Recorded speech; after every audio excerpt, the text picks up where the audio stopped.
আপনি অবশ্যই আপনার জমিনে কোনো ফসল লাগিয়েছেন, সেটা ফসল আপনার। ধরে নিন না আপনি তার মা বাবা। এবার সেই জমিনে ফসল কতটা হবে সেটা নির্ভর করছে আপনার উপরে।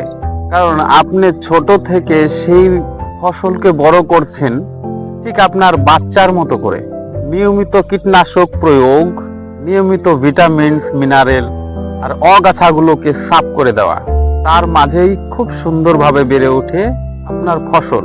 ঠিক একই রকম ভাবে আপনার নিজের সন্তানকে ফলো আপ করে ছোট থেকে বড় করুন। আপনি ভালোভাবে বড় করবেন তো ভালো ফসল হবে। আপনি ফলো আপ করবেন না, সেদিকে ধ্যানই দিবেন না, আপনার বীজ, আপনার ফসল বড় হয়ে আপনি যেরকম দেখতে চান সেরকম কোনোদিন হবে না।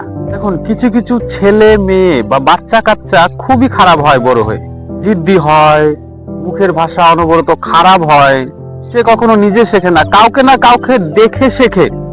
ধরে নিন 100 জনের মধ্যে 5 জন, অনলি 5%, তারা যে খারাপ হয় সেটা একদিনে খারাপ হয় না, ধীরে ধীরে খারাপ হয়। বাবা মায়ের হ্যাবিটটা বাচ্চা কাচ্চার উপরে এমন ভাবে অ্যাকশন করে, সেটা পুরোটা জীবন সাবকনসিয়াস মাইন্ডে সেভিং হয়ে যায়।